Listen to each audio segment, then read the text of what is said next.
Okay, so it looks like we're live. What's up, guys? It's been a very long time since I've posted anything on this channel. I think it's been what, 6 months? I think July was the last video I posted. Yeah, shit's been pretty fucked up in my life. Not trying to give a whole life story. I'm sure you guys don't want to hear it, but basically, I've been going through a lot, and that's why I haven't been very active on YouTube. And yeah, I've just been so caught up in so much shit that I just haven't thought to make any videos. Let me just pull up my chat so I can actually hear you guys. Yeah, I'm sorry, it's a little awkward. I haven't been on YouTube in a long time. Even my other channel, Mr. YouTube Gamer, which is kind of like become my main channel now, I'm not even posting there anymore. It's just, yeah, I haven't really been doing a whole lot of YouTube these days. So, yeah, let's see. We got one person watching. Oh, look at that. Oh, 3 people. Wow. So, some of you guys didn't forget me, at least. That's cool. Thank you, Dubs. I appreciate that. So yeah, this is like an annual tradition that I do on my channel where I talk about the current state of the video game industry. I know technically it's 2022 and, it's not 2021 anymore, but I figured, since we've had the entire year of 2021, it just ended. I figured I'd reflect on, what's been going on in gaming, what I've been doing gaming related, like, games that I've been playing lately, and just like my overall thoughts on the video game industry. I think that would be pretty cool to talk about. I mean, I've been doing it every year. I think the first year I did it was 2018. So I've been doing a State of Gaming live stream every year for the past 4 years. So I thought I'd continue that tradition at the very least. Yeah, I don't think I don't know if I'm gonna like continue posting very regularly. Like, I don't think I'm gonna make regular uploads consistently because that's just not. I'm just not in that place right now in my life. I'm very busy with work. I have a lot of, stuff to deal with personally. I mean, I'm not trying to like make excuses and just be like, but I'm just being honest with you guys. Like, I'm not really in the best place right now for YouTube, or at least to do it consistently. But I thought this stream would be kind of cool.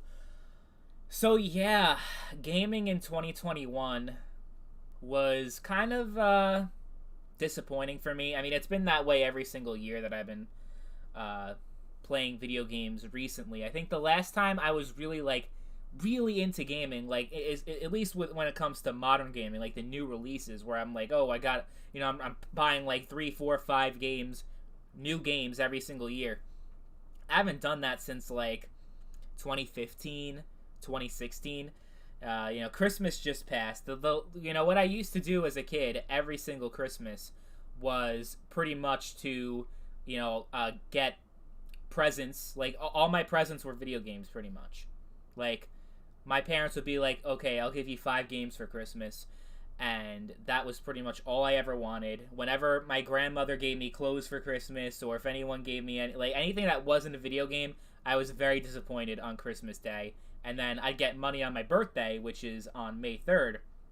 So it's kind of like in the middle of the year and Christmas at the end of the year. Those 2 times, Christmas and my birthday, were always the 2 times I would just go out and get all the video games I possibly could. And that's all I ever did with my money until I was like 16 or 17. That's all I ever did was buy video games. Oh, look, we got a comment from Dumb Tapan. In one of your videos, did you say the PS5 will not sell over $500? Yeah. Are you talking about like when I was making my predictions for the PS5? I said that it won't go higher than 500. I mean, that's technically correct because the PS5, at least on retail, is 500. But of course, the scalpers and everything. But that happens all the time. Like, the whole scalping thing has been a thing for many years. So, I mean, I don't consider my prediction to be wrong just because you have people selling PS5s for $1,000. That's not Sony selling it for that. So I don't consider that to be an incorrect prediction by any means. Um, we'll talk about the PS5 and Series X very soon, but I just want to finish whatever I was talking about. Oh yeah, about how I was so into gaming. Like, I was such a hardcore gamer back in the day in my early teenage years, my late childhood, early teenage years. I was really into gaming. Like, I was a hardcore gamer. Like, all the new games I could possibly get, I would spend all the money I had on that. And I remember every year at E3, this is kind of funny. Like, I was such a nerd that this is what I would do. I would grab, like, a notebook and a pen, and I would write down everything on E3. I would watch the entire E3 on G4, back when G4 was it. Well, G4 actually did come back. I was gonna say back when G4 was a thing, but it actually is a thing again. But the original, the OG G4, where they would have the television broadcast of E3 all day, for what, like 3 days, I think it was. They had the press conferences with Sony, Microsoft, Nintendo, back when everyone had an E3 press conference, and back when E3 was, like, a huge thing. I would be really into that kind of stuff. Like, I would, like, jot down every game I saw that I found interesting, and I would keep that list until December. E3 was in June. I would keep that list for, like, what? July, August, September, October, November, for, like, 6 months. And I would save it so that I knew what games to get for Christmas, pretty much.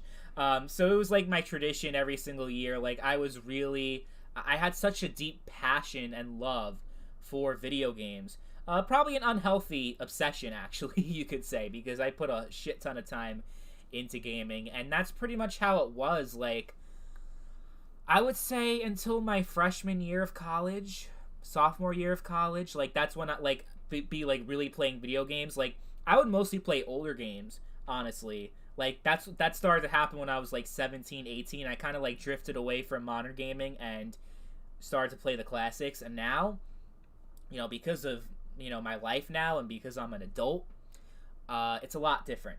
I'm not really, I don't really put a whole lot of time into gaming, and, my time is more valuable these days, and I'm sure you hear that from a lot of YouTubers that are adults.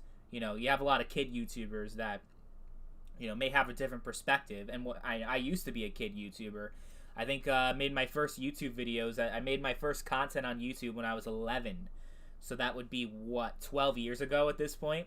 In April, I'm going to be celebrating 13 years on YouTube. 13 years. How crazy is that? Because, I imagine a lot of my viewers are 13 years old, especially on my COD channel, because you have a lot of young COD players. To think that my YouTube career has lasted longer than, like, like, my viewers that, right, like, their entire existence. My time on YouTube has been longer than their entire existence. That's just crazy to me, honestly. I find that completely insane. But yeah, I mean, that's pretty much, that's just how it goes. Time flies. When you're a kid, it feels like you have all the time in the world. Like, you can do anything you want, anytime. And, of course, there's school, but trust me, like, once you get a job and once you're, like, doing all that, it's completely different dynamic. Because school, it's kind of easy to, like, finesse, to kind of bullshit in school and to, to do... And I'm sure there are jobs where you can bullshit also, but, it's a lot different when you're an adult. You have a lot less free time. Time becomes more precious, especially, like, once you get to the point where you have, like, where you get married and you have kids and all that. Oh, Magna Master. Judging by your comment sections, they are 9 at the most. Oh yeah, on the Call of Duty channel. Yep, you're totally right about that, Magna Master. Good to see you. It's been a while since I've talked to anyone, really. I've been completely dead on Discord, people wondering what the hell's going on. I told people, like, I started a new job a couple months ago, working the night shift. So, I'm really fucked up. Like, even when I have free time, I'm just a total zombie. Like, I don't have any energy to do shit. Like, I was really, like, part of me was like, do I even want to do this live stream, honestly? Like, I really had to push myself to do it. Because I'm really, like, all my energy is shot, I'm off tonight, so that's why I'm doing it, but yeah, it's a really tough grind. It really is. I haven't really said hi much since I felt you probably need some space. Yeah, I mean, my situation is pretty much I'm working myself to death. I'm making decent money doing it. It's not like I'm not trying to complain about my job or my company or anything like that. I'm not trying to say like they're bad. I get along with my managers just fine. I get along with a lot of my coworkers just fine. I mean, there's some asshole coworkers, but that's any job really. I mean, there's no reason to really complain. It's just in the context of gaming, that's why I brought this up. Not to like tell you about my whole personal life. In the context of gaming, I'm just not, like this past year just kind of flew by for me. I mean, I'll tell you my most played games of 2021, and maybe anyone in the chat right now can tell me what's your most played games of 2021. But I'll tell you mine just so you know where I'm at right now. Okay, so here are my most played video games of 2021: Fallout 4, Skyrim, Dragon Age Origins, which I actually just played a couple hours ago, and various Call of Duty games that I played on my COD channel. Like Black Ops 1 and Modern Warfare 2, like old ass games basically that I played 20,000 times before. It's not like I'm playing it for the first time either. I think I have 150 hours on Dragon Age Origins on PC. I have 150 hours or so Fallout 4 on PC, but I have like 1,000 hours back when I played it on Xbox. Like I played Fallout 4 since 2015, and I'm still playing it to this day. I mean, not lately. I kind of like lost interest in it again, especially because like I spent a lot of time base building. The settlements in Fallout 4, which was a big thing where you could build your base. Now I'm like, bro, I don't even have time to do that. Like it's gonna take me like 2 months just to build one base. I'm like, nah. I ain't gonna do that. Like, I'm just kind of honestly just not really into the whole gaming thing these days. I don't know if you guys can relate to it. Like, the older you get, the kind of more jaded you get when it comes to gaming, when it comes to like stuff that's not really like important in life. Like I'm not trying to say that gaming is like nothing. Of course, like it can be a good thing in your life, but at least for me, I'm just kind of like, especially since the newer games, honestly, like modern gaming has kind of just not been very appealing to me. So I played Battlefield 2042. I played the beta, and oh my god, good thing I decided not to buy that shit because it's a total disaster. Even worse than Battlefield 5. I didn't think such a thing was possible, but look at that. And then Call of Duty Vanguard. So that's honestly contributing. Not just, oh, look at me, I'm so busy, I have work, I'm an adult, I have responsibility. It's also just like these games don't interest me at all. Like, I have no desire. My time is so finite. I do not want to spend my time playing these shitty ass games, And you could say that maybe I'm just looking in the wrong place. Battlefield, Call of Duty, all that kind of stuff. But like that's what I've been playing since I was 12. Like, I've loved those games for so many years. So when those games kind of go to shit, it definitely affects my, like, how I feel about gaming. Like, even though the gaming industry is so much beyond Call of Duty and Battlefield, but that's honestly, like, every game franchise I could possibly think of has not gotten better over time. It's gotten worse. Like, I can't think of any... Like, think of a game series that's been around for 5, 10, 15, 20 years. Can you honestly say that it's better today than it was back then? Like, I feel like a lot of games just get worse and worse and worse. Like, they cut corners, and it's not as much of a value as it once was. And that's not to say there weren't problems back then. When I was growing up, you had the on-disc DLC, like Mass Effect 2, holy shit. All that fucking DLC they sold. And you really missed out on a lot if you didn't buy the DLC. So, I'm not trying to say, oh my god, things were so perfect back in the day of the 7th generation, the PS3 and 360. It wasn't perfect, but it was so much better than what we got right now. Where gaming, like, it just seems so uninspired. Like, there's just no inspiration. There's no artistic value in modern games, I feel. It's just all about how much money could we make, and everything else is secondary, pretty much. Like, the game, like, especially like all these looter shooters that have come out, like, really in the 8th generation, that's really when those things started to come, the looter shooters. where it's just pretty much grinding for the sake of grinding, playing a video game as if it were a full-time 9 to 5 job. I don't understand how anyone could play any of those games, whether it be Destiny, what's the game, Ghost Recon, Wildlands, I think, or Breakpoint. I don't even know what the new game is called. I think it's Breakpoint, the one that came out last year. All those games where it's pretty much just about grinding and grinding and grinding. Fallout 76 is another one of those games, where I really loved Fallout 4. And then I played 76, and I'm like, oh my god, this game is terrible. Like, it's just pointless, It's like this online game where you're just grinding and collecting shit and getting gear. Like, that was never really the thing that hooked me into Fallout 4. It was the story, it was the narrative, the world around me. And Fallout 76 is just a shell of that, That's how I feel about a lot of online games, but I need to catch up with your comments. You guys have been leaving comments for like 5 or 6 minutes, and I haven't been reading them. And that's kind of inexcusable since I only have 3 viewers.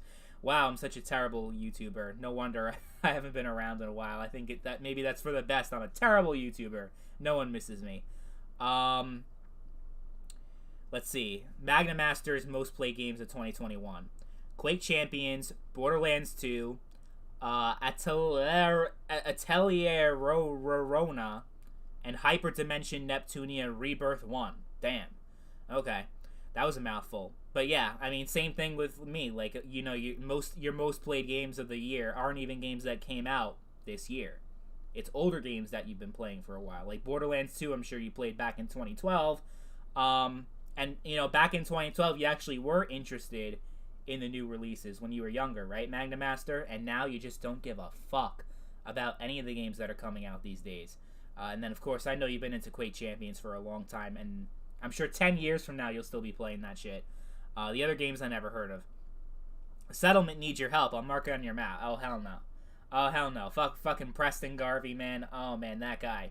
That guy. He's such a pain in the ass. Yeah, but, despite all the memes, I actually do really enjoy the settlement system. It's just, the way it was implemented could have been a little bit better, but I still think Fallout 4, despite being a flawed game, is probably one of my favorite of all time, and I really recommend, hey, any of you that are tuning in, the few of you that are, if you're into RPGs, especially, like, medieval-style RPGs, like, Elder Scrolls, stuff like that, Fable. If you've played those kind of games and you love them, honestly, you need to play Dragon Age Origins if you have never played it before. You can get it these days for like $5 on sale. It's honestly my second favorite game of all time. It's made by BioWare, so if you like Mass Effect, you'll definitely enjoy Dragon Age. The interaction with the companions, the choices you make, like the world around you. It's just one of the most immersive and compelling gaming experiences I've ever had. And it was a fluke. It was a few years ago. I think it was late 2017. The game was on sale. It was like during the Christmas sale on Xbox, and I got it for $5. And it ended up being, it's like one of the greatest games I ever played for $5. And that just really, like, I kind of had an epiphany when, I bought that game for $5, and it was better than any game I played for the past decade. For $5. Meanwhile, I paid $60 for a lot of these games and get bored with it within a week. Never want to play it again. Dragon Age Origins, I kept coming back and back and back and back and back and back. I think I have like 15 or 16 playthroughs in that game. Yeah. More than Skyrim. I had like 6 or 7 Skyrim characters. And I love Skyrim, but Dragon Age is just on a whole nother level. So really, definitely, that should be your New Year's resolution. If you haven't played it before, Dragon Age Origins, the best game that BioWare's ever made, one of the best RPGs I've ever played, and I still play it to this day. It's just so fucking good. Let's see. I just stay away from 99% of new games these days. Going back to the past has been great in getting the enjoyment. Yeah, that's good, Magnum Master. I'm definitely the same way. Have you ever heard the new rumors of the new 8K PS5 Pro coming out in 2023 and a more powerful Xbox Series S in 2022?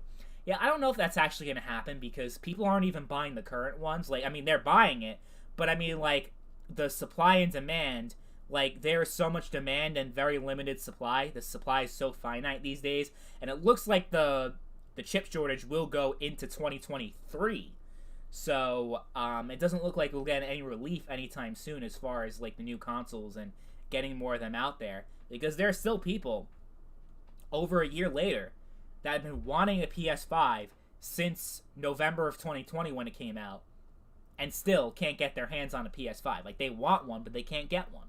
So I don't think it would be very wise to invest in a new one, especially since, you know, the power, like, it was necessary in the middle of the 8th generation when you had the PS4 and the Xbox One that were very underpowered. Even when they came out in 2013, they were already underpowered right from the get-go. It wasn't such a bad idea in 2016 and 2017, halfway into the generation, to kind of introduce these more powerful versions of the PS4, like the PS4 Pro, and then with the Xbox, you had the Xbox One X. That seemed like a good idea, and it kind of had a purpose. With the PS5, there's no need to have a PS5 Pro, especially in 2022 or 2023. I just don't think we're there yet. And I just think, you know, this generation, we might not get any of them at all. I think these rumors only going around because people assume just because they did it last generation, they're going to do the same exact thing this generation. But the circumstances are different. The PS5 and Series X, hey, I'm not a console fan. I have no interest in those consoles. But one thing I will admit, the hardware is pretty impressive. I will say that. A lot more so than the PS4 when that console was released. You recommend Yakuza? Yeah, the funny thing is, I bought like a whole bunch of Yakuza games. Like, it was a Yakuza collection. Never played them. That's another issue I have, where I just buy all these games, never touch them. I think I bought $40 worth of games for myself in the holiday season, during the holiday sale. Or I think it wasn't even the holiday sale. It was the Black Friday sale. And I still haven't played a single one of them. I meant to play those games for my Call of Duty channel, my FPS channel, but I don't know. I need to find the time. Do you think that the PS Vita would be able to run GTA 4? Considering that the PS Vita was only slightly less powerful than the PS3, and from what I remember, GTA 4 ran pretty good on the PS3. Like, there weren't too many performance issues, I don't think. I mean, at least for a console that was out at the time, it was pretty good. I don't see why not. I mean, it would be very challenging, but I'm sure it would be possible.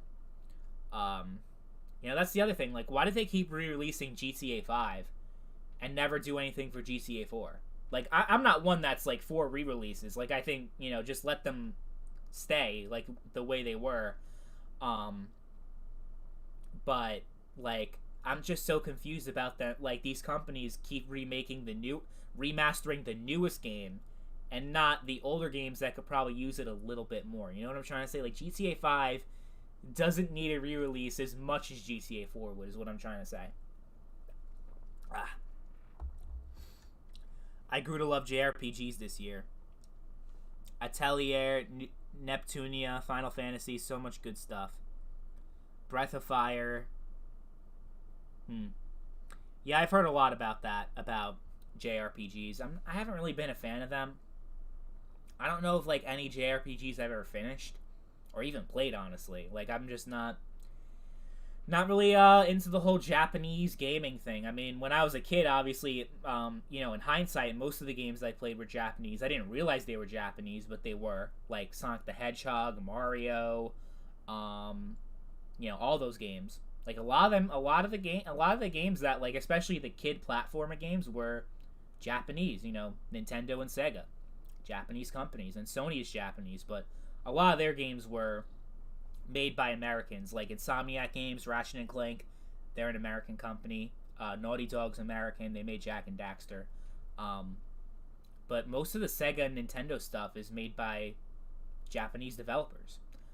So it's interesting how, you know, different companies kind of have different ideas, you know, of how to do their exclusives. I mean, of course, Sega doesn't really exist anymore as far as, like, you know, in like exclusives and first party and console. They're still around, but you have to admit, as soon as the Dreamcast died and as soon as they went third party, Sega hasn't been the same. You know, they kind of lost their motivation to make quality games when they didn't really have to compete that much because they could just put all their games. Like, think about it. They made a lot more money off of their games just being on multiple platforms. The PS2, GameCube. I mean, Sonic made a shit ton of money in the 6th generation. You know, they were making all that money, a lot more than they did when they actually had to compete against those companies. Like, they really had to make sure the quality was the highest it possibly could be because their entire survival depended on it, pretty much. Like, they had to sell Dreamcast, they had to sell Genesis consoles, and they had to make those games to entice people to that platform. But when it's third party, the dynamic is a lot different. Like, they don't have to try nearly as hard. Definitely not. So that's just how it is. Switch Pro is old news. We're just gonna get a new generation. Yeah, people have been talking about Switch Pro for years, and I'm saying, like, bro, we're not gonna get one. And people are like, of course we're gonna get a Switch Pro. Of course we're gonna get a Switch Pro. I'm like, we're not gonna get one. It's literally pointless. And people are talking like, dude, you don't know what you're talking about. Well, here we are. What, 5 years later? There's no fucking Switch Pro, and there probably never will be. Likely never will be. I think at this point, we're about a year or two off from the new Nintendo system. Maybe the Switch 2. I don't know what it's going to be called. I assume it's going to be reusing the Switch gimmick and just, like, upgrading it with better hardware. So, I guess that would be interesting for a lot of people. Me personally, I never owned a Switch and I never will. Because me personally, I have no use for one. You know, the whole portable thing. I'm never, like, doing the whole portable gaming. Like, in any scenario in my life, am I even doing it? And even if I was, I wouldn't want a big-ass, bulky-ass thing like the Switch, which is bigger than the Sega Game Gear. You know, back in the 90s, people were talking about the Game Gear was so big and bulky, and people were kind of making fun of it back then, even though it was, like, one of the first handhelds to have color. So at least there was a purpose for it being so big, you know, and it kind of made sense, because at least it had something over the Game Boy, right? Because the Game Boy was only, not even black and white, it was like this green tint shit. I mean, it was great, but very limiting. I love how people were making fun of the Game Gear, but the Switch is okay. Even though the Switch is a downgrade compared to previous handhelds. Like, as far as the portability aspect of it is completely dead. So, in that way, it's also very pointless. And the battery life is pathetically small. Like, what, 2 hours battery life? Like, that. Those two things just made me say, fuck it. I don't want to Switch. No, thank you. No, thank you. You're getting the Steam Deck? Yeah, I know it got delayed. I don't know, when is it coming out? Is it supposed to come out this month, I think, or next month? It was supposed to come out a couple months ago. A hack Switch with pirated games. And I still don't touch it because I have no interest. That's what Ransack said. Yeah. Ethan Blair, your thoughts on the Saints Row reboot? Like most games that have been coming out recently, no interest. Yeah, I mean, it just looks like it looks nothing like the original Saints Row. It just looks like a joke to me. And I know Saints Row kind of is a joke, like it's supposed to be a joke, but I just don't. The direction they're going with that game just doesn't resonate with me at all. I'm a longtime Saints Row fan. I stopped caring once Saints Row 3 came out because Saints Row 3 was fucking awful, at least in comparison to the first two games. And then Saints Row 4 was just the nail in the coffin. So I stopped caring about Saints Row at that point. And that hasn't changed, especially looking at what they're doing now. Nope. No thank you. It was Fortnite exclusive. Fortnite launcher exclusive. Oh, you're talking about Saints Row? I don't even know. I don't even know if it's Epic Game, because I don't even, like, follow that stuff anymore. That's part of the reason, like, why I'm kind of not even into the whole YouTube thing, besides the fact that I don't have a lot of time these days. Just, I don't care. Like, I kind of sound like a douchebag saying that, but it's just how I am. I'm just so disconnected from gaming. It really is sad, because it's something I used to love so much. You know, I still do play video games, just not, like, as far as, like, keeping up with the times. I'm just way behind. I'm just in my own world. Like I'm just like on a time machine going back to the past. And games that I played like 20,000 times before, I'm just replaying the same games over and over and over and over again. Not even playing anything new. Not even playing anything like that came out a few years ago that I haven't gotten around to play. Like, I'm just not interested in any of this shit. Get woke, go broke. Oh, you're talking about Saints Row. Yeah, they have a bunch of weird like characters. I don't even know what that's supposed to be like. Do you wish you were born at an earlier time for the video game consoles that you missed out on? Not really. I kind of like the time that I grew up in because I really liked like the PS2 and the PS3 is pretty much what I grew up with. Like I grew up with the PS2 like during my early childhood. Like I was 6 years old. That's when I got my first console, which was the PS2. And I grew up with that until my 11th birthday, which is when I got the PS3. So those were pretty much the two consoles that that I pretty much grew up with. And they were really good systems. Like I had so much fun with all the games on PS2 and PS3 and Xbox 360. I had a 360 also. So I don't regret like the time I grew up in. I think it's good. Like I think I enjoyed video games at the best time to enjoy them when you have all the time in the world. No responsibilities. I think that's honestly the best time to be a gamer. It always will be.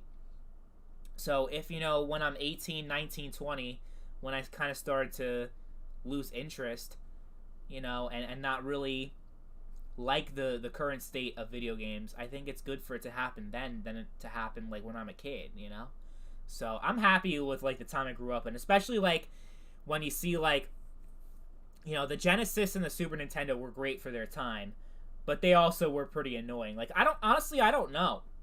Would I be a gamer if I was growing up at a time when each video game took, like, 2 hours to beat? I mean, obviously, like, what happened is you keep dying and you keep dying and dying and you have to keep retrying it. But I can't imagine, like, if I grew up during the NES period that I would actually enjoy video games. Like, I probably wouldn't have beaten a single game on the NES. If I grew up during that time. And in the Super Nintendo, I don't think you had storage on the SNES either. I know TurboGrafx 16 at the time had it, but it wasn't really widely adopted until the 5th generation. Yeah. Yeah, I think the whole like idea of no storage and just like the game design back then, not really a fan of, but who knows? Like it's just maybe I'm just a product of my time, right? And that's another thing. They can go both ways. Like what if I grew up now? What if I was 7, 8 years old right now? Would I care? Like, would I, like, not enjoy gaming? Like, because I don't know what came before, right? But because I do know what came before, and I have certain expectations of what a video game ought to be, it's kind of had a negative effect on my enjoyment of the modern games because they don't hold up to the games that came out before them. But if I grew up right now, I wouldn't have that perspective, right? Like, it's something to really think about. Like, how you feel definitely has a lot to do with, when you grew up and, what things were like before. And that's just, that transcends gaming. It could be anything. Gaming, politics, all that kind of stuff. Your viewpoint just kind of changes over time. It's never constant, I'm happy with the time I was born with because what games I play is not bound to what time it is. Yeah, that's the other thing. Like, I go back and play games I missed on the PS2 and PS3 that I didn't play back then. And I'm playing them now, and I'm like, shit, these were really good-ass games, and they still are. Most games, I tend to feel like a good game is always a good game with a few exceptions. Like, there are some games that are just so mechanically outdated and are just a struggle to play. I can think of a few examples. Morrowind, that's one game that really was great in 2002, but in 2022, not so much. GoldenEye, the original GoldenEye, I definitely think if you're playing it now, you're not going to enjoy it as much as someone who played it back in 1997 when you didn't really have console FPS games like that, So, like, it definitely is a lot about perspective, definitely. But, there are a lot of games like, Dragon Age Origins, which I just hyped up a few minutes ago. That game came out in 2009. I didn't play it until 2017. And even in 2009, the gameplay was kind of outdated. And I still had a shit ton of fun with it and loved every second of it. I grew up, Magna Master says, I grew up on SNES and I only beat like 2 of my games. All of them were really hard, but it was fun and it was all I cared about. Yeah. I don't know. I mean, I honestly, like, I'm gonna be honest, I don't play too many 16-bit games. Like, pretty much 98% of the games that I've played in my life have all been 3D console games. You know, with the few, like the Game Boy Advance, I played a lot of those games, and I liked it, but I definitely enjoyed the home console games and the 3D games a whole lot better. Like 3D platformers, I enjoyed a lot better, and just, you know, 3D gaming in general. Like I liked, I definitely enjoyed those games a lot more. But, you know, I feel like a lot of the people that prefer the old style games grew up in that time. You know what I mean? Like, they grew up with the Super Nintendo and all that. So that definitely changes how you think, like I've been saying. Older games are more fun. Sailor Mercury says that. PS2 is still my favorite. So many great JRPGs. Yeah, I never played the JRPGs on PS2 because I'm not really a JRPG person. It's just how I am. Like, I'm not really into anime. I'm not really into that whole culture. You know, not saying, like, that anyone that does is, like, beneath me. It's just, you know, I just have different tastes, I guess. Never really got into it. New gamers now have gotten used to predatory practices like loot boxes and overpriced DLC. Yeah, you're definitely right about that, Sailor Mercury. Every 64 game ever aged like milk in the sun. Every Nintendo 64 game. I think Conker's Bad Fur Day is still a pretty good game. I still enjoy Star Wars Racer, even though it's kind of like, you know, outdated compared to the more modern releases, but I still think it's a lot of fun. I don't care. Super Mario 64 was a game changer. Like, it was like one of the defining moments in video game history, and it's still a fun game to play. So yeah, like pretty much every Rare game is still good. Yeah, I think the N64 actually still holds up quite well, in my opinion. Like, I played a little bit of the N64 when I was growing up, because my sister grew up with the N64. She's a few years older than me, so we kind of grew up differently. And I loved it. Like, I absolutely loved it. You know, obviously not like the PS2. Like, I didn't think it was as good, but I still thought it was pretty good. And PS1 games also held up pretty good. Like, when at least back in the day when I played PS2, because, you know, you had the backwards compatibility. Crash Bandicoot. Honestly, I still think the original Crash games hold up quite well. And the remake is good, of course, but the original games are still good, I feel. Star Wars Racer plays much better on PC. Well, any game plays better on PC. It's like saying that, I don't know, I'm trying to think of an analogy. It's like the sky is blue, you know? It's just, like, you're just stating something that doesn't need to be stated, you know? Knights of the Old Republic doesn't hold up anymore. Yeah, I mean, funny thing you bring that up. I tried to play Knights of the Old Republic and couldn't get into it. So, you know, maybe there is a truth. Like, some games just kind of are outdated. And they are doing a remake, but I don't know how to feel about that. I'm kind of just, like, not into the whole Star Wars thing either. Like, I'm not feeling Star Wars. That definitely has an effect on it. Like, those last few movies, the last few movies being so bad definitely, you know, led me to the point where I'm just like, anything Star Wars, I'm good. I'm gonna pass on it. I heard so many good things about Mandalorian. I heard the new show, the Boba Fett show, is really good. I don't care. I don't care anymore, even if it's good. Like, those movies have tainted my perspective of the Star Wars franchise so much. They were so bad. I thought Rogue One was alright, but the actual, like, the sequel trilogy, they were all dog shit in completely different ways too. It's funny how they all sucked in different ways. Like, they were different movies, and they were all shit. Like, that's a conversation for another day. Sleeping Dogs. I love Sleeping Dogs. That was really good. I think I played it like think I beat that game 3 times over the past decade or so. You know, that's when it came out. Yeah, Sleeping Dogs is great. I had it on the Xbox 360. That was one of my Christmas games in 2012, and I loved it so much. You know, back then it was like a new game. It came out, what, like August, September of 2012? I don't even know. But I got it on Christmas of that year, and I loved it. And I bought it. I didn't buy it again. I got it, like, it was a free game on the Xbox, like, you know, games with gold or whatever. So I played it again on Xbox One, and I enjoyed it just as much as I did when I first did. And I think I played a third time, too.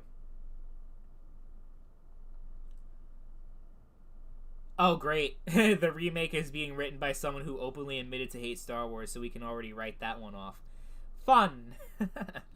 Really makes you wonder why they let these kind of people write stories, yeah. Yakuza's the better Sleeping Dogs. Aren't they like different games? Like Sleeping Dogs is more of like an open world game, and Yakuza is kind of like, I don't know. I mean, I don't know. I never played it. I can't change your mind because I don't even know what the Yakuza games are like, honestly. Didn't play much Yakuza, but the bit I played seemed promising. Yeah, they have like a bunch of games too. They have like what, 7 or 8 of them, like of the mainline Yakuza games, and then you have like Yakuza 0, which is like a prequel or something. So like, I don't know. It's pretty funny. Yeah, I don't know. I don't know like if you guys are the same way, but I haven't played a single game that has come out in the year 2021. Haven't played one game. I mentioned I played 2042, the beta. Besides that, I haven't played a single game that was released in 2021. In 2020, I believe the only game that I bought that came out that year was Black Ops Cold War. And yeah, that turned out to be a pretty bad decision. Refused to buy Doom Eternal because of the whole no multiplayer thing. I know I'm gonna trigger Magnum Master again because whenever I bring that up, he's just like, eh. He's like, you should play it anyway, even if it has no multiplayer, because multiplayer doesn't matter. But it matters to me, so you know, fuck off. I don't think I played too many games that came out in 2019 either. I can't think of much of them. I played Modern Warfare 2019, and that game sucked ass. Yeah, I haven't played, like, a lot of games that have come out the past 5 years. Which I guess is sad, but it's also, like, you know, it is what it is. You know, in those past 5 years, I played games that have come out, you know, long before. And I think they're pretty good. Like, I didn't get into the Mass Effect series until like 2017, 2018. You know, and I got into it late, but I still enjoyed it. So it's just like, it is what it is. You just gotta find the games. Like, you gotta go look, you know. There's a lot of games out there. A lot of games that have come out over the past, 3 decades? 4 decades? Actually, 5 decades. It's been 50 years since Pong. So that's how long gaming's been around, for fucking 50-ass years. It's pretty crazy. The only 2021 game I played is Bright Memory Infinite. It's made by one guy and plays better than any AAA release this year. Damn. That's pretty crazy.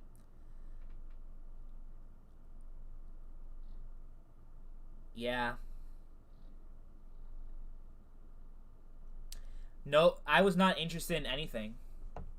Anything that they were, you know, for 2021. I mean, the big 3, Halo Infinite, Battlefield 2042, Call of Duty Vanguard.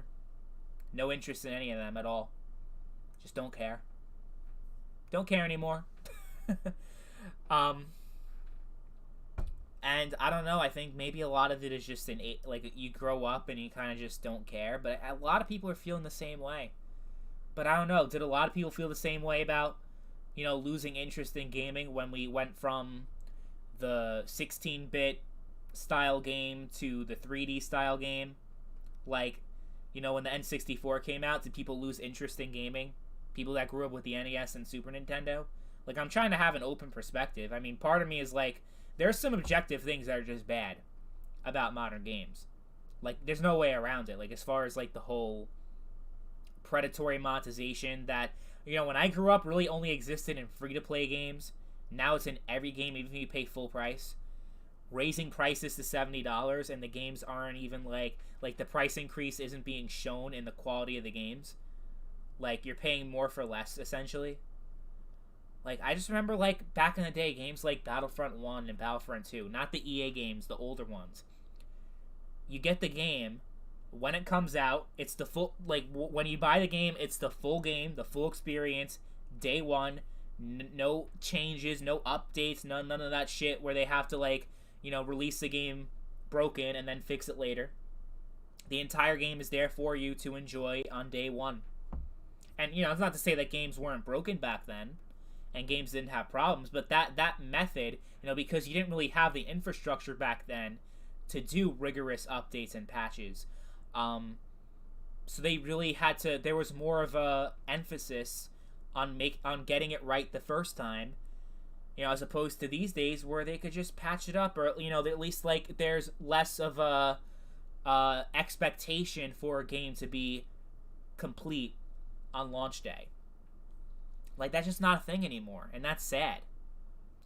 You know, of course there are benefits to the whole live service delivery, like, you know, games, like, a game that has a good foundation could keep growing and evolving over time, and it is, like, it isn't a good experience at sometimes, like, you know, like that's been a thing, like, since the MMOs, like World of Warcraft, and, you know, a lot of those games, that have kind of changed and evolved and have, you know, gotten bigger and better over time. I mean, at some point, though, there like, World of Warcraft, at a certain point, kind of fell off. But, you know, a lot of games like that can actually be a pretty cool thing. But having it in every game, it just doesn't work, you know? The whole live service thing. Like, Battlefield 2042, it was just an excuse to release a game that they weren't ready to release, and then just say, oh, we'll fix it later. But now people actually, like, getting really pissed off. Like, they're saying, fuck this, I'm done with Battlefield. Like, I bought the game, and even if they update it, it'll be, like, too little too late. That's what happened to me with a lot of games. Like, No Man's Sky, I've heard, is so much better than when it came out in, what was it, 2016, 2017? I think it was 2016. I wouldn't know because I haven't played it since. The early game, like, when the game came out, Sean Murray was making so many promises about how big the game was and how great it was going to be, and it turned out to just be just a huge disappointment. I played it for, like, a day or two and never came back. Like, sometimes, like, first impressions are a huge thing, you know? And when you have a bad first impression, it's kind of hard to, like, put it in your mind to just give it another chance. Like, I just don't... it's really hard for me to do that. You know, it really is. But I think, like, in this whole era of live service, you're just kind of, like, expected to just deal with it. And just, you know, come back 6 months later when the game is actually in a somewhat playable state. Like, no, I don't accept that. I definitely don't. So, you know, maybe I'm expecting too much for games to be finished when they come out. But that's just what I want. That's what I've expected. That's what has been given to me over the past decade or so. Like you know, at least my first decade of playing video games. So of course I want that to continue. Like, I feel like gaming is just regressed. I don't know. Stricter pro-consumer laws and stricter enforcement of them in the gaming industry. Yeah, I mean, that sounds like a good idea. Sounds good to me. I mean, there's certain things that have been proposed. Like, I know countries like Belgium completely ban loot boxes, which I think is great. I'm not completely against certain laws like that, to be honest. Photoreal graphics, when are we going to get them? That's what Matt Podmore is asking me. I don't know. You know, the funny thing is, like, you can see videos of people in, like, the year, like, in 1999, playing the Sega Dreamcast for the first time, saying, oh my god, the graphics are so realistic, it looks like real life. And then you go back and play a Dreamcast game now, and Dreamcast was pretty good for its time, but realistic, I wouldn't say that.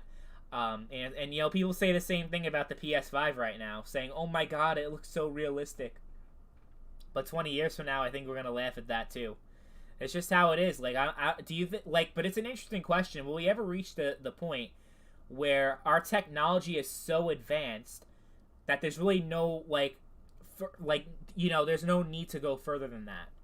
Like, the graphics are so good, like the capacity of our computers and whatever, like the graphics, like, and everything is like so advanced that there is no need to go higher than that. Like, we're good like where we are. Like, will we ever reach that point where we don't need new consoles? We don't need new graphics cards?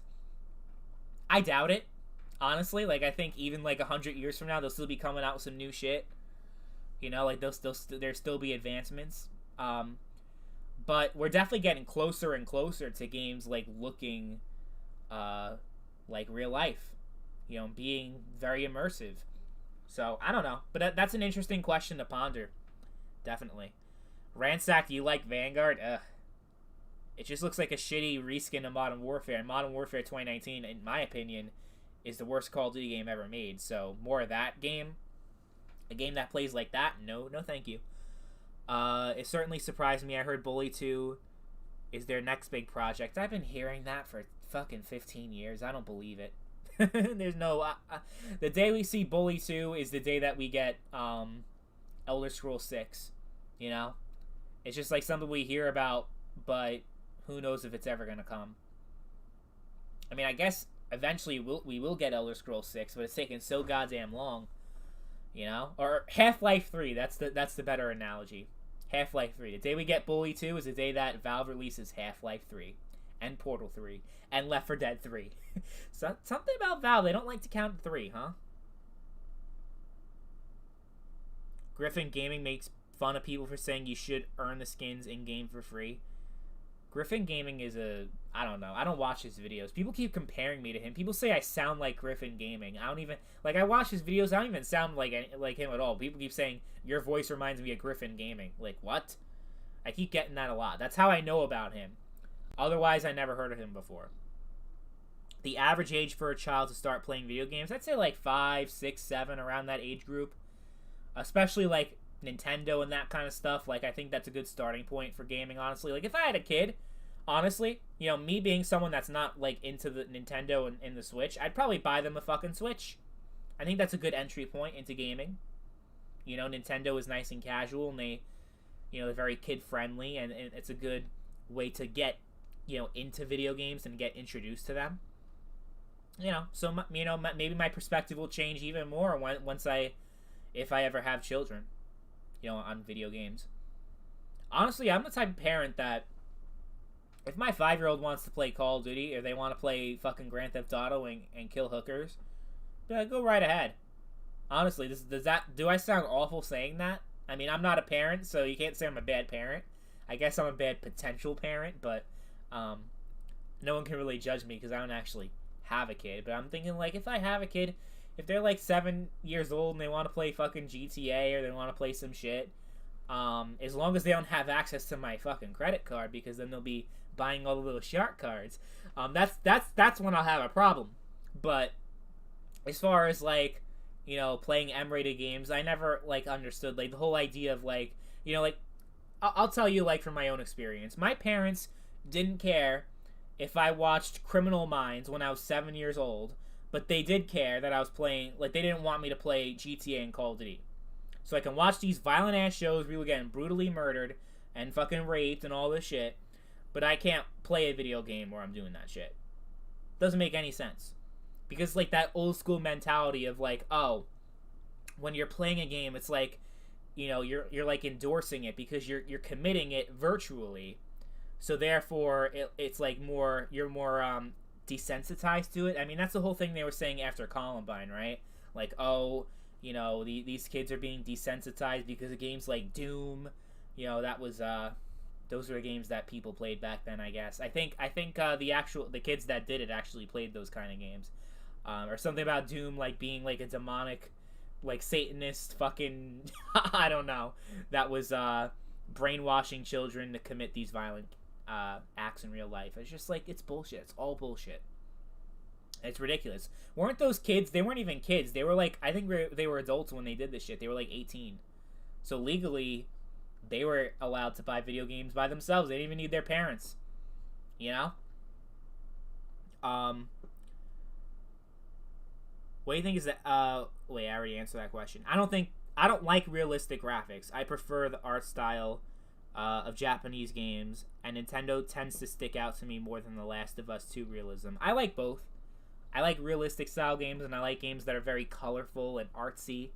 There's definitely, room for all of that, I think. My parents gave me Mortal Kombat for Sega Genesis as a kid. It's fine. Yeah, honestly, I think it's fine. Kid's not going to turn into a fucking axe murderer if they play Manhunt, or whatever game. So yeah, I've decided if I ever have a kid, if they say I want to play whatever game, I'm not going to care if it's M-rated or whatever. I think the only exception is if it's A-rated, because I'm pretty sure allowing a kid to do that not only is illegal, but it's also, that's probably, yeah, you shouldn't have kids doing that kind of stuff. But that actually is an interesting thing. How come, you can have these gory depictions of violence. Like, Doom Eternal has some pretty wild shit that you can do, where you could, put a chainsaw to their head. I mean, the whole point of the game is, the most brutal deaths that you could possibly, inflict. And all the blood spattering all over the place. That, we as a society have decided that those games are less taboo. I mean, there are a lot of people that think that very violent games are a sin against God or whatever, and you have these religious freaks that try to ban any game that has any violence.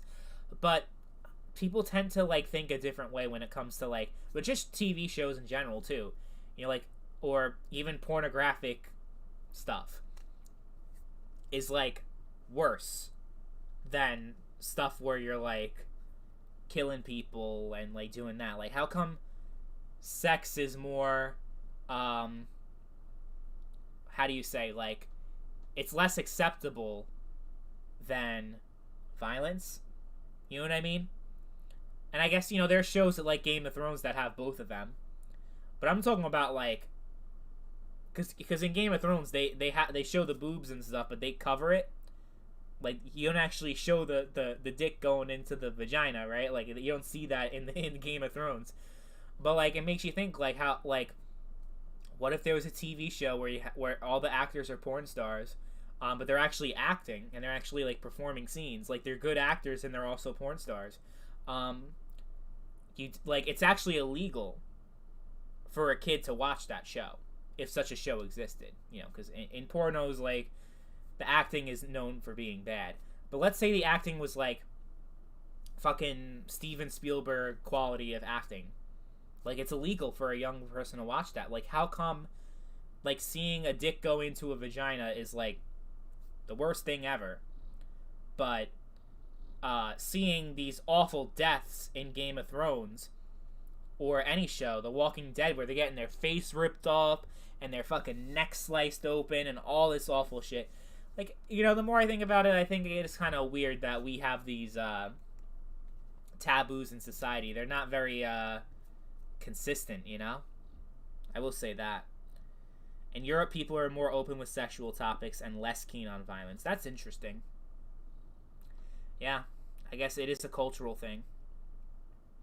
When every gamer and games journalist banded together against right-wing politicians censoring games, now those same journalists want censorship, this time from the left. I agree. Well, it's not even I agree. You're just observing what's actually happening. But it is ironic, yeah. It's mostly left-wing people that are talking about, we need more, we can't have, I think they're definitely the ones that are more, against the sexualization, especially, you can't have attractive-looking women in the game, because it goes against the feminist perspective, Like, you definitely get a lot more of that. Like, instead of it coming from a Christian perspective, it's from like a feminist, like, women empowerment perspective.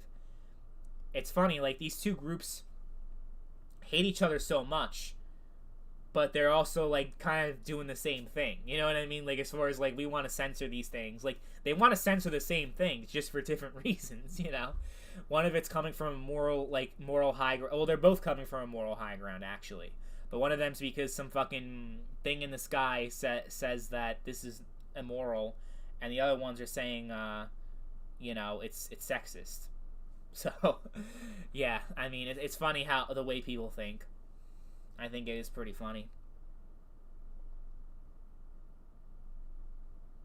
I hate how prudish the West is about sexuality and nudity. Yeah, I mean, Japan, a lot of those Japanese games are just all boobs and hot women and all that kind of stuff. Like, the whole, like, feminist thing doesn't really exist in Japan, I don't think. I mean, I don't know, because I don't look into it that much, but I think, what are those people's names? I don't even know, because they're irrelevant. They haven't been relevant in years, but you know those characters, Anita Sarkeesian and Brianna Wu and all those people. Like, are there Japanese versions of those people? I know they complain about those Japanese games. But I mean, like, are there actual people in Japan that are like crazy feminists and actually like have any influence?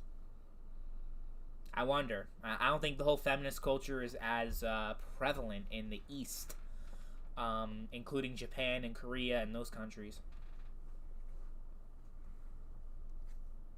It's just a thing that we in the West have.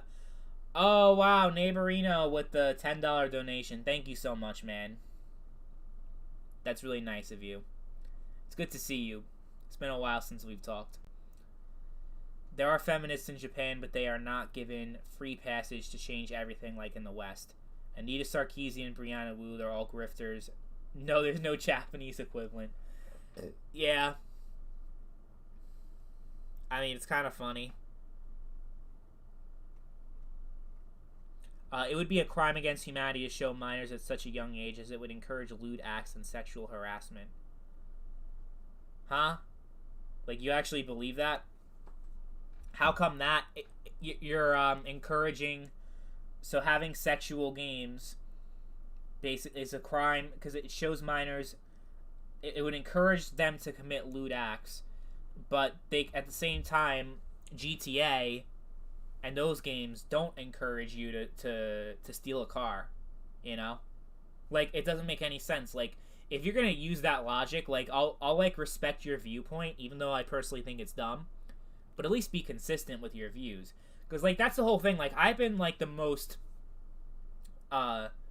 strong supporter of free speech in general, but, you know, in the context of me running a gaming channel in video games.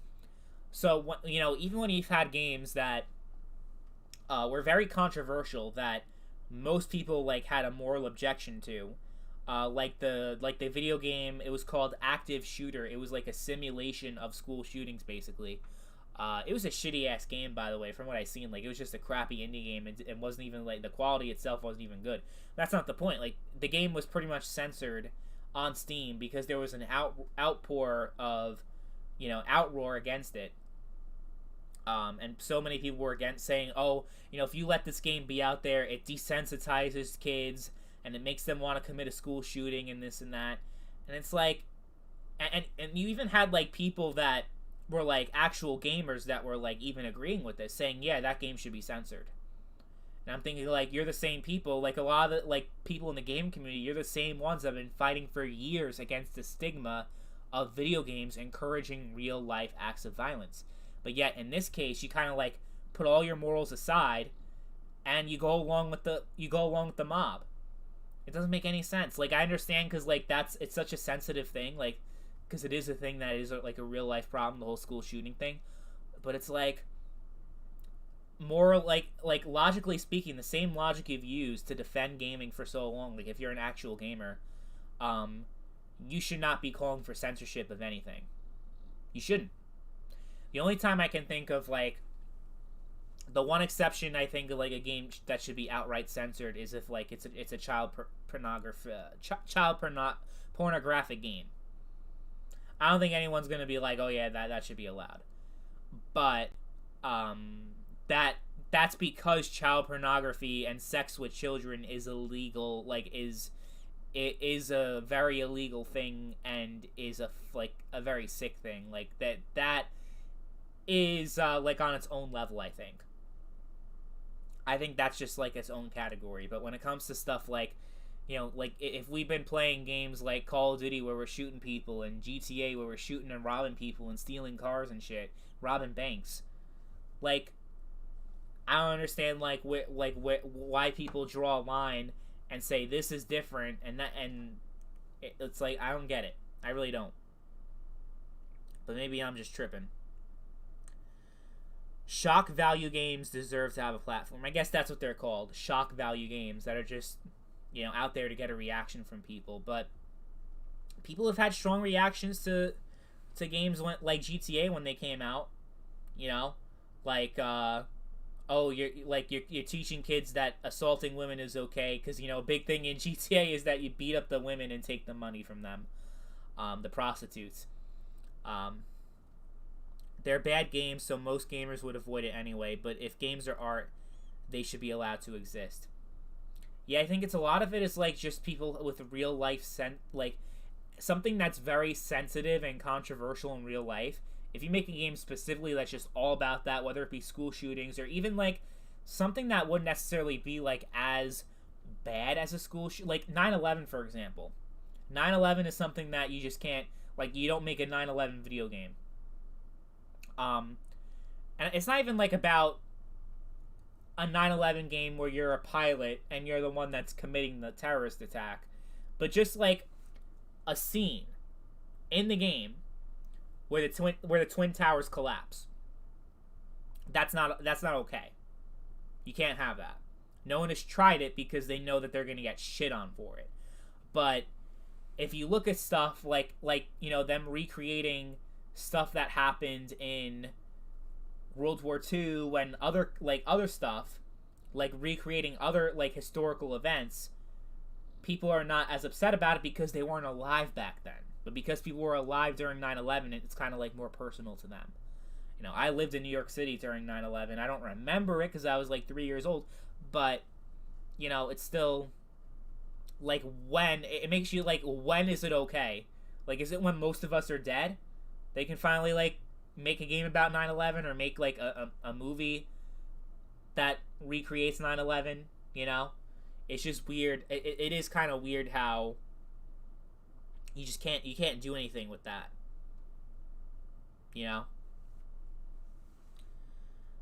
Hatred being the first adult-only game that it was just a mediocre top-down shooter. Yeah, I mean, it was a crappy-ass game, but I think it was taken down for the wrong reasons, because there are equally crappy games that still remained on Steam. So I don't want to hear, it's because, because Valve was saying, it's because the quality of the game sucked. You have so many shitty-ass games back when Steam had the Greenlight thing. So many shitty-ass games just coming out there. And were equally as bad and maybe even worse than the quality of Hatred, and they were not taken down. So it had a lot to do with Valve caving into social pressure. Like, it's just so stupid. I don't really like the whole censorship thing. One of the most anti-censorship people you'll ever meet.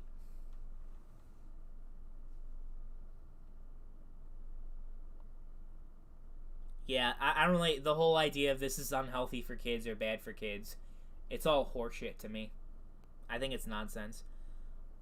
My earliest memory, I think I was like, I have a memory of me being like 2 years old, yeah, and being in a crib in the middle of my house that I used to live in. I actually do have a very early memory of that. And then I have another memory when I was like, I don't remember much when I was like 3 years old. I actually do remember when I was 3 we moved into the new house, and I do remember that slightly. And I remember my dad taking me around, like he was going to open houses and he took me around because I was 3 and I couldn't be home by myself. And I actually do remember like going around houses and checking out like houses. And then I remember when we bought the house, when my family moved in 2001. uh I remember like us, like me and my sister, like doodling on the walls because the walls were gonna be painted over anyway, so it didn't matter. So I actually do have like small memories like that. And another thing that's kind of weird, my aunt died in 2001, November of 2001. She was actually a nun. She like there's actually a picture in my living room right now of my aunt chilling with the Pope. Not, I don't know who was it. Was it John Paul? I think it was John Paul. I don't know because I'm not a Catholic. I don't know shit. But whoever the Pope was back then, she actually was like into like she actually was friends with the Pope, and like talked to the Pope almost every day because she lived in Italy. Um, what happened was when she was young, she caught like some bad illness that basically like she was told like she wasn't gonna make it past like 15. She died when she was like 60 something. But what happened was she died while she was on the plane coming to see me and my family. So that was pretty sad. I don't remember her though. I don't remember my aunt, but I do remember my mom crying that my aunt died.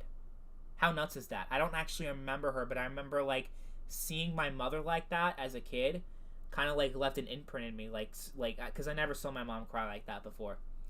um but when my aunt died, like she really was very upset, of course. um and actually she was my great aunt. She was my grandmother's sister. So it's weird how like our memories work. And I guess like, with gaming, like I think we look at games in a certain way, but when we actually go back and play them, we're like, oh, this is not like what I remembered. Like San Andreas, I think, is a good example of that. Like San Andreas is like, oh my god, like I still think it's a good game, but like when you like glorify it in your head, you don't remember like, yeah, the shooting mechanics were kind of shit. Yeah, the driving like wasn't the best, and all that. And the map is actually a lot smaller than I remember. I picture San Andreas. I'm like, oh my god, this map is so huge. Like when I first played it, you have 3 cities and it's just so big. When I actually went back and played it, I'm like, wow, it's actually a lot smaller than I remember. So our memories definitely play tricks on us for sure. Yeah, I don't like Sony's censorship either. Um, you missed what I said about it. Can you read those messages? Hold on. Yeah, I'll read them. I'm sorry. Uh, The issue with showing kids things like excessive violence is that it can scare and traumatize them. They won't do it. That is stupid, but it can scare them really hard. The issue is showing kids things they are not ready to see, not that they will repeat what they see. I don't really know about that. Like, I don't think I was scared when I was 7 years old and I saw Criminal Minds, or where I saw like these TV shows that were very violent. My parents were watching them and I understood it was just a show. I understood it was not real life. I guess there are some kids that can't understand that, but that's not every kid. I'm saying like at the same time that I was allowed to watch these shows, I wasn't allowed to play video games that were equally violent. So that's why I'm saying some parents are kind of hypocritical. I mean, mine kind of were. I wasn't allowed to play M-rated games until I was like 11. That was the first time. Modern Warfare 2 was the first M-rated game I was allowed to own. And of course, I played some. I was sneaking them from my parents. Like, I got Grand Theft Auto Liberty City Stories on the PSP. It was my sister's PSP. I had my own PSP also, so I took the game from her room and put it into my PSP. When you're playing the PSP, you're like, you're playing and your parents can't see what's on the screen, so I was able to get away with it a lot better. But yeah, it was just a weird thing. I was not allowed to play those games until I was 11. Why 11? Like, why not 10? Like, why that age specifically? I don't understand. It's the exception rather than the rule. I don't know. I think it's kind of dumb. I don't believe in that kind of shit. What year, in your opinion, is when things went downhill? I would say 2014. I'll say 2014 because I think that's really when the whole microtransaction shit, or 2013. Yeah, that's really when the microtransactions started to really be a thing, and the loot boxes and all that kind of stuff. Yeah, I'll say 2013, the start of the 8th generation. 2013, 2014. It's kind of like when things, in my view, went downhill. I guess they've been on a downtrend before then, but that's when I really start to pick up and notice that kind of stuff. Yeah, Ransack played Vice City at 6 years old. You think Ransack is scarred for life because he played Vice City when he was 6? I don't think so. Maybe Ransack is fucked up. I don't know what his life is, but I'm sure it has nothing to do with Vice City, playing it at a young age.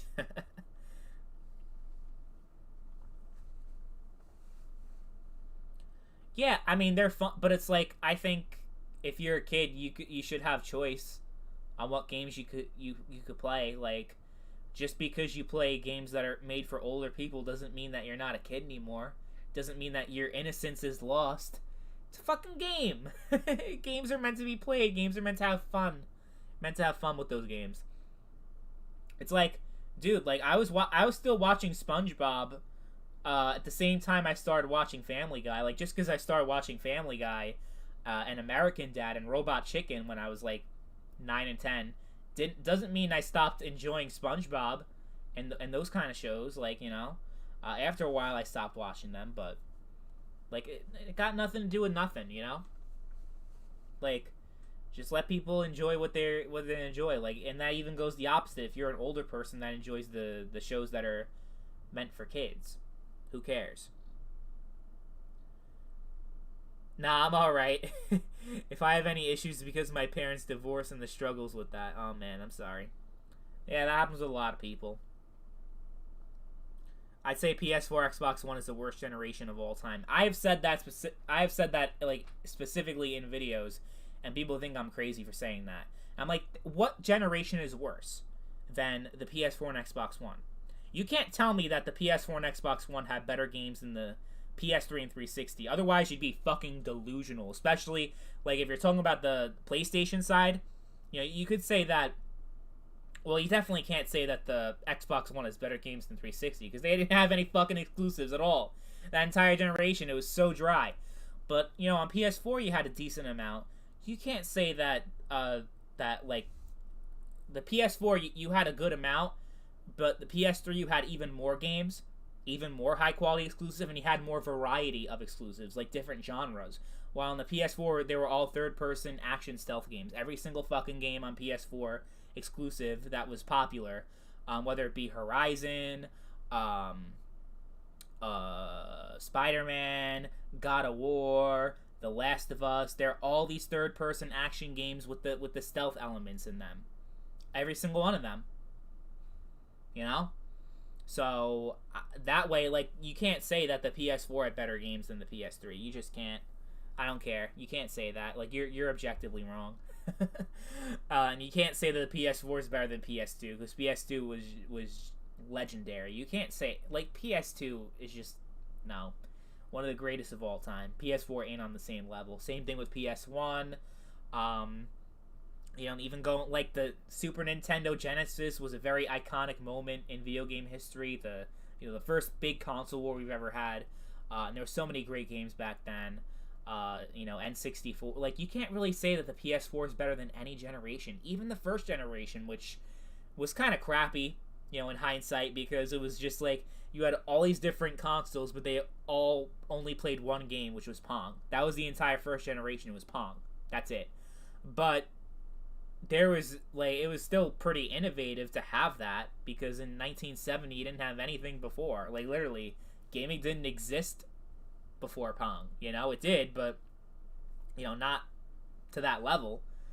So, like, can you think, like, you can't really say that the PS4 and Xbox One, from a historical perspective, like, as far as, like, bringing the most innovation to the table, PS4 and Xbox One was definitely the least innovative of all the console generations by far. You can't argue otherwise. You can't. I'm sorry, but you'd be wrong. Yeah, they lacked genre variety pretty bad.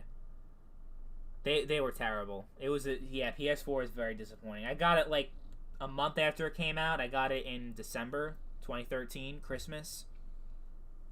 And for the next year, I still mostly played on PS3 because PS4 didn't have any fucking games. And then even when they started to, I'm just like, these games are nothing compared to the greatness of the PS3. Infamous. You did have an Infamous game on PS4, but Infamous 1 and 2 were a lot better. We had like one Ratchet and Clank game. Not even. It was like a remake. It wasn't even an original game. Ratchet and Clank, oh my god. Crack in Time is one of my favorite 3D platformers ever. So good. And Future Tools of Destruction was also pretty good. And what else did the PS3 have? Killzone, like, you know, people say whatever they want about. I mean, Killzone 1 on PS2 was kind of eh. Killzone 2 was pretty damn good. Killzone 3 was pretty damn good. It was definitely a lot better than Killzone Shadowfall, because that was really the only FPS exclusive the PS4 had, like the entire generation. That came out like the first. It was a launch title for PS4, and not very good. Resistance. You had MAG, the 256 player game on PS3, which no one thought was ever possible. They were able to pull it off, and it was really fun. Metal Gear Solid 4. I mean, I can go on and on. There were so many great games. Even PlayStation Home was really cool. The PS3 just will always hold a special place in my heart. Definitely. PC gaming revenue overtaking consoles during the HN really shows how ass console got and how good PC got. Yeah. I mean, I remember back at the time, like, there were a lot of games, like a really good amount of games on the 7th generation that just never came to PC. Never. Red Dead Redemption 1, I think, is the big example of that. But there were a lot. Like, there were a lot of games that just skipped the PC altogether. Just never came on PC. And if it did come to PC, think of games like L.A. Noire, Saints Row 2, GTA 4 for a while also. Like big AAA games that just ran like shit and were awful PC ports. They were terrible and had nothing to do with PC itself. It was just because they didn't think it was worth the effort to do stuff on PC. So, yeah, I think that really started to change around 2010, 2011. I think 2010 actually specifically was the year that PC gaming started to turn around. Whether it's because the parts got cheaper, so it was more accessible to people, whatever it was, I think, or, you know, maybe the technology of the older consoles was starting to slow down, the 7th gen consoles, because we were already like 5 years into the 7th gen. So, you know, I think honestly, I think 2010 was the year that the turnaround for PC gaming started to happen. That's what I think. I switched to PC during the end of Xbox One and PS4 life cycle, and I will never go back. Yeah, I switched to PC twice. First time I switched to PC was the end of the 7th generation in 2012, and I made the mistake of having that shitty Alienware laptop that didn't last like a year. But when it was good, it was really good. I really had a really good time with PC gaming before my laptop went to shit. And what pretty much happened was the performance got worse and worse and worse, and I didn't understand why until I realized, yeah, my shit's running at boiling temperature, 212, 213 Fahrenheit. That's what the fucking temperature reader said. That's what I was running my shit on, which is 100 degrees Celsius, by the way, if you're European and watching this. Not even European. I think U.S. is like the only country that does Fahrenheit. Yeah, even Canada does Celsius, I think. Yeah, so my shit was running, my laptop was running at boiling temperatures. And mind you, I also bought a fan. Didn't matter. It was just a fucking hot-ass machine. So yeah, literally the fucking thing was boiling. My fucking, my GPU and whatever was in the laptop was melting from the inside. And that's why the performance was so shit. And that's why I couldn't run, like, after a short period of time, I couldn't run games very well. And it was a $1,200 laptop. It was a $1,200 laptop. So that left a sour taste in my mouth when it came to PC gaming, even though I didn't realize, like, I fucked up. I should have done research. Why did I buy a gaming laptop when most of my time was just sitting in my room anyway? I should have just gotten a desktop. Okay, that was me being retarded, so that's my fault. But then, years later, I think it was like 2018 is when I really started to get back into PC gaming, especially after a lot of people have pressured me. I had that reputation of being the console king and a troll. Wow. Guys, we're approaching the 5-year anniversary, of the console king, in a few weeks.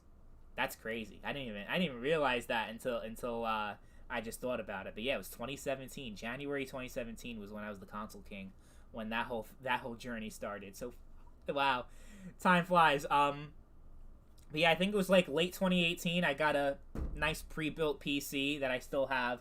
I paid for like $1,000 for it, and I know it's another thing. You don't buy pre-built PCs, but I just didn't have the time or patience to learn how to build my own PC, and I was content putting a few extra $100 into just getting it pre-built and made for me, and that being that.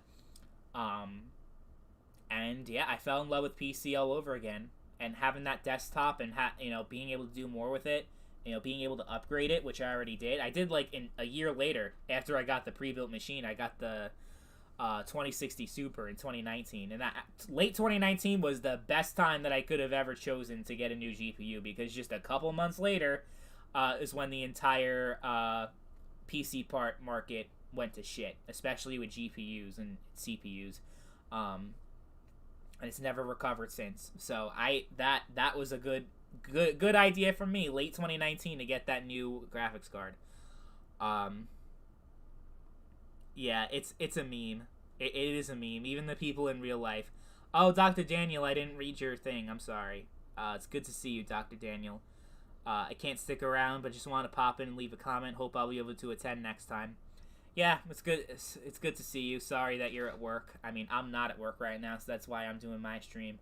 And I'm not on the schedule tonight. Usually I do work Sunday nights, but my hours got cut, so whatever. I guess everything happens for a reason.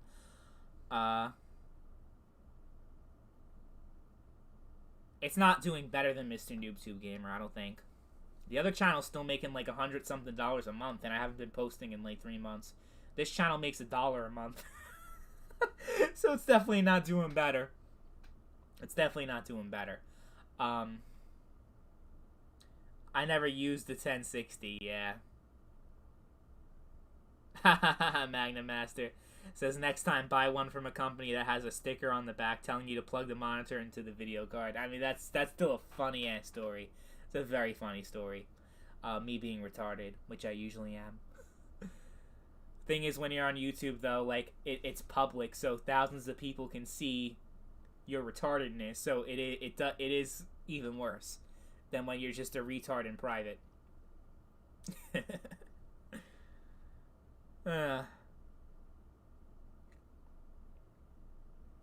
PC was cheaper than console from 2007 to 2020.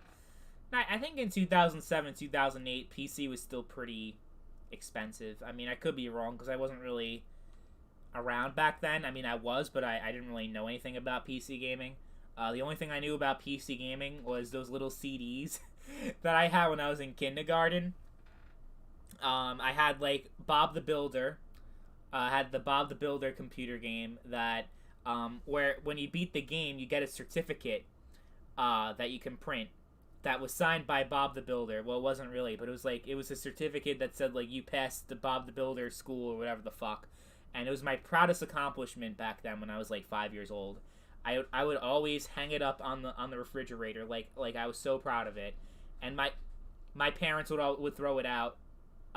They threw it out one day. And I'm like, oh yeah, I'm gonna redo it and print it out again and put it up on the fridge. And they kept taking it down. I kept redoing it over and over again, just so I can have that certificate on the fridge. Yeah, I guess my parents weren't very proud of me because they kept throwing out that certificate. Putt Putt Enters the Race. That was another computer game I played back then. Teletubbies on PC. What was that game? What were those little animals? The turtle. What was that guy? The fucking turtle. I don't know the guy's name. Franklin the Turtle.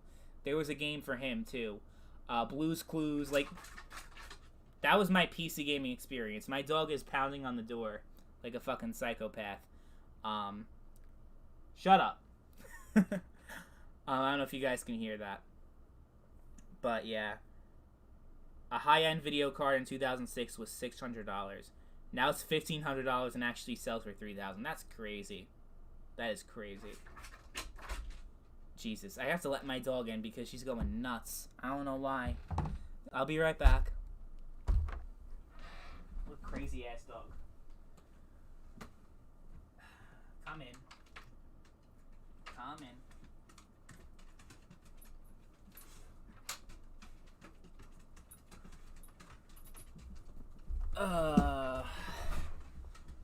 What's the matter? She's like acting all crazy. I don't know why she's so freaked out. There's like, usually like when there's lightning or something. But I don't even like, I don't hear anything. I don't know. She's a beagle. She always has a reason to flip out.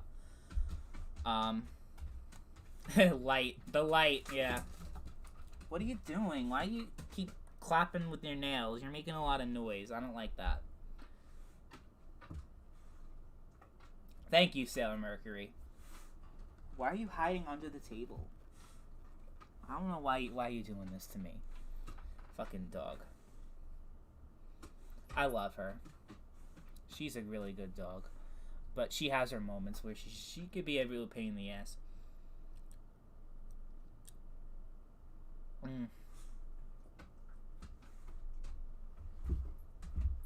Are you done? No? Yeah. It's been good to chat with you guys again. It's been a long time. Like, I mean, on this channel it's been 6 months. And on Mr. YouTube Gamer it's been like 3. Wow. No, actually 2. I posted a thing in early November.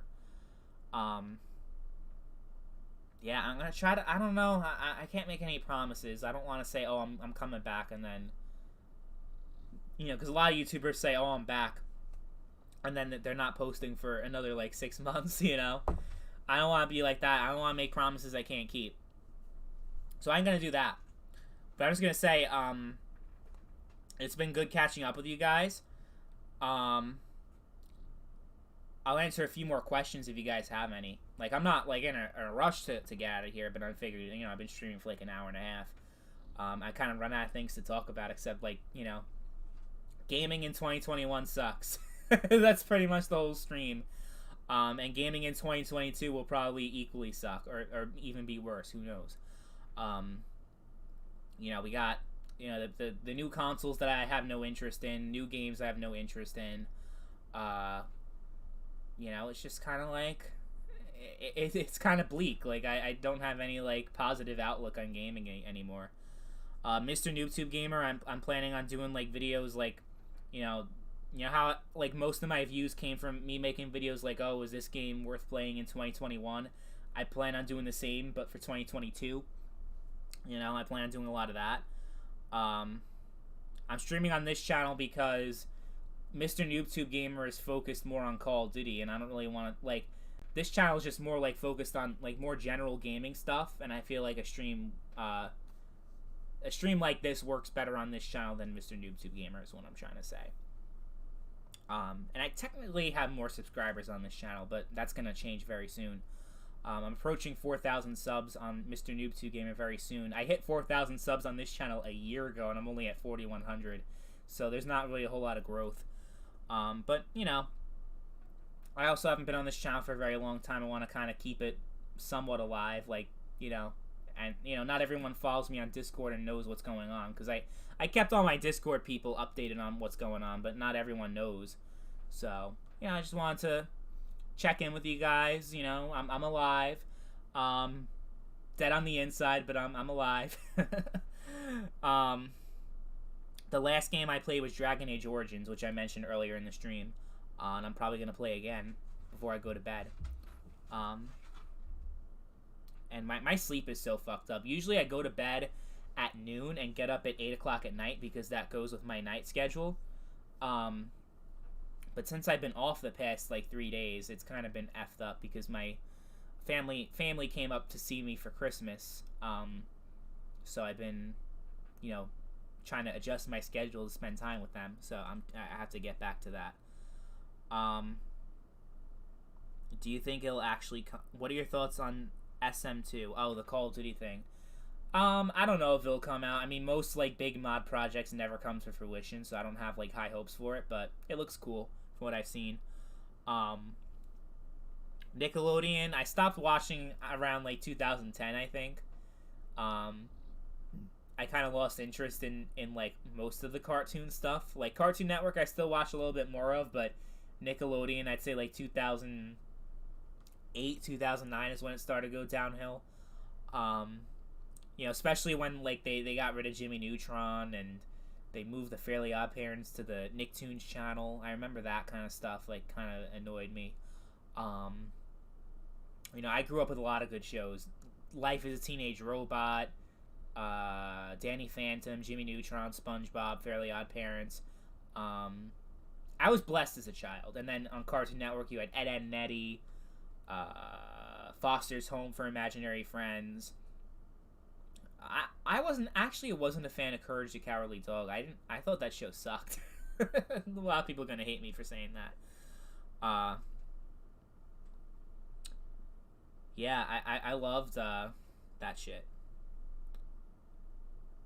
I didn't like Inquisition. I mean, I liked it better than Dragon Age 2, but Origins is always going to be the best in my opinion. When will you try the Plutonium mods? Never had a reason to, because I like the games on consoles, and on PC I just imagine that, if I'm playing Black Ops 2, it's going to be a bunch of tryhards on their keyboard and mouse with a sniper rifle. So I'm like, I have no reason to really try it out. But maybe I will one day. I mean, people keep asking me for that, and I'm just like, I don't know. I'm sure I'll do it one day, just I can't say when. How do you feel about that big Activision scandal that hit last year? I really didn't have any opinion on it. Like, I mean, don't get me wrong, it's like a fucked up thing, but like, this is like that scandal came out around the time that my father was in a hospital bed and he was dying. I didn't really, I made like one video about it actually. And the video was just a point to kind of like say like, all these people that are like talking about fuck Activision, gonna boycott Activision because of this scandal. It's like, yeah, I did point out like Activision's always been a shitty company, like as far as like their consumer practices, but like, you're gonna boycott Activision over this scandal because of how they, abuse their workers essentially. Like that you have a moral objection to, but you don't have a moral objection to these other companies, like all the console manufacturers, a lot of the companies that pretty much just like have child labor and all that shit. Like, oh, you're fine with that, but like the sexual harassment is like where you draw the line. Like, I just don't understand where people come from, honestly. But I don't know. Maybe I just don't understand shit. But yeah, I thought this is a pretty good stream. I think I'm gonna end it right here. It was nice see you guys. I had a lot of people coming in, a lot of people tuning in, and it was nice to see all you guys again. So yeah, hope you guys enjoy the rest of your weekend. Thank you all for watching, and I'll see you guys later. I don't know when, but I'll see you guys someday.